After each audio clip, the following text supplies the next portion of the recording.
আমার ইনসুলিনের পয়সার দরকার।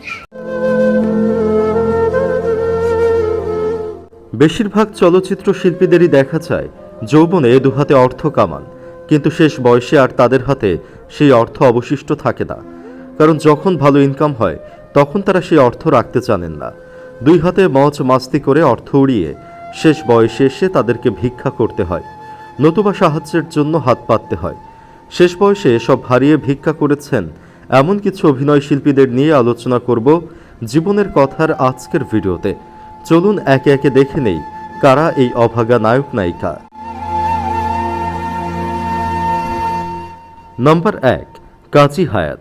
পরিচালক, চিত্রনাট্যকার আর অভিনেতা হিসেবে বাংলা সিনেমায় তার অবদান অনেক বড়। তার হাত ধরে তৈরি হয়েছে বহু জনপ্রিয় ছবি, কিন্তু 2004 সালে তার হৃৎপিণ্ডে 2টি রিং বসাতে হয়, আর পরের বছরই করতে হয় ওপেন হার্ট সার্জারি। এরপর কেটে গেছে বছরের পর বছর, কিন্তু হৃদরোগের সমস্যা তাকে ছাড়েনি। আবার যখন হৃৎপিণ্ডে সমস্যা দেখা দেয় তখন দেখা গেল এই বরেণ্য নির্মাতার হাতে আর কোনো অর্থ নেই। বাধ্য হয়েই 2019 সালে প্রধানমন্ত্রীর কাছে হাত পাতেন।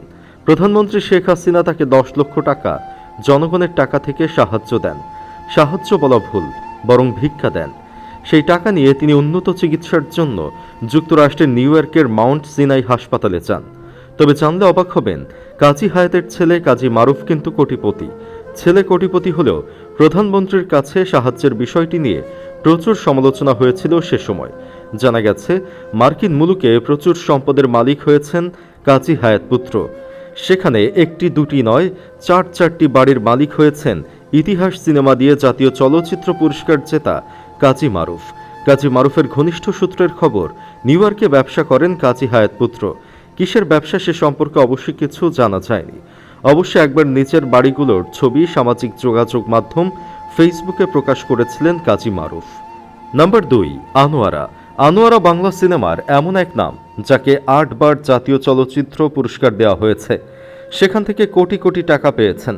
তার অভিনয় দেখে একটা সময় গোটা দেশ মুগ্ধ হয়েছিল, কিন্তু সময় বদলে গেলে সবকিছু বদলে যায়। তার স্বামী মহিতুল ইসলাম ছিলেন একজন মুক্তিযোদ্ধা, আর বয়সের ভারে তিনি অসুস্থ হয়ে পড়েন। চিকিৎসার খরচ চালানোর তখন আনোয়ারের জন্য কঠিন হয়ে দাঁড়ায়। তিনি প্রথমে চাননি কারো কাছে হাত পাততে, শুধু চেয়েছিলেন প্রযোজকদের কাছে তার পুরনো পাওনা টাকাটা ফেরত পেতে, যা তার নিজেরই অধিকার ছিল। কিন্তু কোথাও থেকে কোনো সাড়া না পেয়ে শেষ পর্যন্ত তাকে প্রধানমন্ত্রীর নিকট ভিক্ষা চেতে হয়। এই খবরটা যখন পত্রিকায় প্রকাশ হয় তখন বিষয়টা প্রধানমন্ত্রীর নজরে আসে, আর তিনি নিচে তার ব্যক্তিগত সহকারীকে দিয়ে খোঁজ নিয়ে আনোয়ারের পাশে দাঁড়ান। তবে এই ঘটনা প্রমাণ করেছে, আপনি অশ্লীলতার মাধ্যমে যতই অর্থ কামাই করুন না কেন, তা ক্ষণস্থায়ী। নম্বর 3, আহমেদ শরীফ। 8 শতাধিক ছবিতে ভিলেন চরিত্রে অভিনয় করা এই মানুষটাকে দর্শক এক নামে চিনতেন। তার হুঙ্কার শুনলেই হল জুড়ে উত্তেজনা তৈরি হতো। বয়স 76 পেরোনোর পর সেই শরীর আর সঙ্গ দিচ্ছিল না। একের পর এক শারীরিক জটিলতা দেখা দেয়। তার স্ত্রী মেহরুন আহমেদও ছিলেন অসুস্থ। তিনি নরসিংদীর একটা স্কুলে গান শেখাতেন। দুজনের চিকিৎসার খরচ একসাথে চালানো যখন প্রায় অসম্ভব হয়ে পড়ে, 2019 সালে প্রধানমন্ত্রীর প্রেস উইং থেকে জানানো হয় যে তাদের চিকিৎসার জন্য 35 লক্ষ টাকা অনুদান দেওয়া হচ্ছে। এতগুলো বছর ধরে অভিনয়ের মাধ্যমে কোটি কোটি টাকা কামানোর পর শেষ বয়সে এভাবে সরকারের কাছে সাহায্য চাওয়া সত্যিই লজ্জার বিষয়। অথচ এদের যখন টাকা পয়সা ছিল তখন তা আমোদ ফুর্তি করে খরচ করেছে। তাই কখনোই এদেরকে জনগণের অর্থ থেকে অনুদান দেওয়াটা উচিত নয়। নম্বর 4, প্রবীর মিত্র। বাংলা চলচ্চিত্রের একটা সময়ের অবিচ্ছেদ্য নাম, যার মুখ ছাড়া অনেক সিনেমার কথা কল্পনাও করা যেত না। বিশেষ করে আমিনার মা বলে ডাক দিয়ে তার হার্ট অ্যাটাকের মৃত্যু হবার দৃশ্য বাংলা সিনেমায় তুমুল জনপ্রিয় ছিল। বয়স বাড়ার সাথে সাথে তার শরীরেও একের পর এক জটিলতা দেখা দেয়। শরীরে অক্সিজেনের স্বল্পতা সহ নানা সমস্যায় বারবার তাকে হাসপাতালে ভর্তি হতে হয়। ছেলে নিপুণ মিত্র জানিয়েছিলেন, বাবা দীর্ঘদিন ধরেই অসুস্থ ছিলেন। রাজধানীর স্কয়ার হাসপাতালে দীর্ঘ চিকিৎসার পর অবশেষে তিনি সবার মায়া কাটিয়ে চলে যান। এত বছর ধরে যে মানুষটা দর্শকদের হাসিয়েছেন, কাঁদিয়েছেন, তার নিচের শেষ দিনগুলো কেটেছে হাসপাতালের বিছানায়। তাকেও প্রধানমন্ত্রী হাসিনার কাছে হাত পাততে হয়েছিল। অথচ আমাদের দেশে কত গরিব মানুষ আছে যাদের সরকারি হাসপাতালে চিকিৎসা নেওয়ার মতো ক্ষমতাও নেই। তাই সরকারের উচিত অশ্লীলতা ছড়িয়ে দেওয়া নষ্টাদের পাশে না দাঁড়িয়ে দারিদ্রদের পাশে দাঁড়ানো। নাম্বার 5, কাজী উজ্জ্বল। বাংলা সিনেমায় প্রায় প্রতিটা জনপ্রিয় নায়ক নায়িকার বাবার চরিত্রে যাকে দেখা গেছে, সেই কাজী উজ্জ্বল আজ প্রায় 1 বছর ধরে শয্যাশয়ী। কয়েক দফা হাসপাতালে চিকিৎসা নেওয়ার পরও তার শারীরিক অবস্থা এখন বেশ সংকটাপন্ন। কিন্তু তার গল্পটা একটু আলাদা। সামাজিক যোগাযোগ মাধ্যমে ছড়িয়ে পড়া এক ভিডিও বার্তায় দেখা যায় তিনি প্রধানমন্ত্রীর কাছে টাকা চাননি। আবেগে কেঁদে কেঁদে তিনি বলেছেন, মৃত্যুর আগে তার একটাই ইচ্ছা, 100টা হাইব্রিড জাতের নারকেল গাছ যেন তাকে লাগানোর ব্যবস্থা করে দেওয়া হয়, যাতে মানুষ তার থেকে উপকার পায়, পৃথিবীর কাছে যেন একটু হলেও ঋণ শোধ করে যেতে পারে। একজন শিল্পী যখন নিজের কষ্টের কথা না বলে শেষ বয়সে মানুষের ভালোবাসার কথা ভাবেন, তখন সেটা সত্যি ভাবিয়ে তোলার মতো। তার অবস্থাও করুন, মুখ ফুটে বলতে না পারলেও তারও সাহায্যের দরকার। নাম্বার 6, খালেদা আক্তার কল্পনা, যার আগমনে বাংলা চলচ্চিত্রের মা চরিত্রটি পেয়েছে ভিন্ন মাত্রা। প্রায় 4 দশকের ক্যারিয়ারে 5 শতাধিক ছবিতে অভিনয় করেছেন গুণী এই অভিনেত্রী। জিতেছেন অসংখ্য পুরস্কার। পর্দায় তার উপস্থিতি আলোক উজ্জ্বল হলেও কয়েক বছর ধরেই অন্ধকারের সাথে বসবাস করছেন।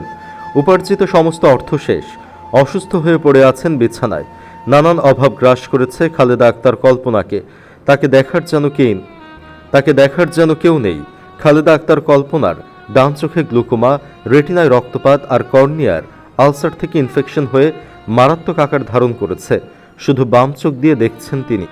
ঢাকায় চিকিৎসা নেওয়ার পর চিকিৎসকের পরামর্শে উন্নত চিকিৎসার জন্য চেন্নাই থেকে ছানি অপারেশনও করিয়েছেন 3 বার। এরপর কলকাতার শঙ্কর নেত্রালয়ে প্রতি 4 মাস পর পর চিকিৎসা করালেও ডায়াবেটিস থাকায় এই চিকিৎসা দীর্ঘস্থায়ী ও ব্যয়বহুল হয়ে পড়েছে, যেটির ব্যয়ভার তিনি বহন করতে পারছিলেন না। তাই তিনি প্রধানমন্ত্রী শেখ হাসিনার কাছে সাহায্য কামনা করেছিলেন। পরে 2018 সালে হাসিনার কাছ থেকে জনগণের 10 লাখ টাকা বুঝে নেন। তবে সেই অর্থ এখন আর নেই, সব খেয়ে ফেলেছেন। নাম্বার 7, ড্যানি রাজ।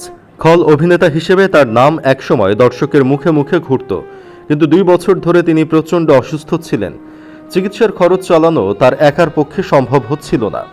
এই খবর যখন সবার কাছে পৌঁছায়, তখন শিল্পী ঐক্যজোট প্রধানমন্ত্রীর কাছে বিষয়টা তুলে ধরে। প্রধানমন্ত্রী শেখ হাসিনা 2018 সালে তার সাথে দেখা করেন এবং চিকিৎসার জন্য 20 লক্ষ টাকা অনুদান দেন। শিল্পী ঐক্যজোটের পক্ষ থেকে এই সাহায্যের জন্য প্রধানমন্ত্রীকে কৃতজ্ঞতাও জানানো হয়েছিল। নাম্বার 8, সালেহ আহমেদ। 2018 সালে গুণী অভিনেতা সালেহ আহমেদের পাশে দাঁড়ান শেখ হাসিনা। দীর্ঘদিন ধরেই এই অভিনেতা অসুস্থ। অর্থ সংকটে অবহেলায় দিন যাপন করছিলেন তিনি। 2018 সালের শেষ দিকে অভিনয় শিল্পী সংঘ উদ্যোগ নেয় সালেহ আহমেদের জন্য। পরে তারা হাসিনার কাছে হাত পাতেন। বাধ্য হয়ে সালেহ আহমেদের চিকিৎসার জন্য 25 লাখ টাকার অনুদান প্রদান করেন শেখ হাসিনা। 2013 সালে ব্রেইন স্ট্রোকে আক্রান্ত হন সালেহ আহমেদ। এছাড়া তার ফুসফুসে প্রদাহজনিত সমস্যা সহ বাতের সমস্যাও রয়েছে। তিনি স্পষ্টভাবে কথা বলতে ও স্বাভাবিকভাবে হাঁটতেও পারতেন না। অবশ্য সাহায্য পাওয়ার পর খুব বেশি দিন সুস্থ ছিলেন না তিনি। মারা যান 2019 সালে। সুপ্রিয় দর্শক, অনেকে বলছেন এদেরকে সাহায্য করা উচিত নয়। আপনিও কি তাই মনে করেন? কমেন্ট বক্সে জানিয়ে দিন আপনার মতামত। ভিডিওটা লাইক করে অন্যদের সাথে শেয়ার করুন। আর এমন সত্যি গল্প নিয়ে যদি আরও ভিডিও দেখতে চান, তাহলে চ্যানেলটা সাবস্ক্রাইব করে রাখুন, পাশে থাকুন। আজকের মতো এখানেই শেষ করছি। দেখা হবে পরের ভিডিওতে। ভালো থাকবেন সবাই।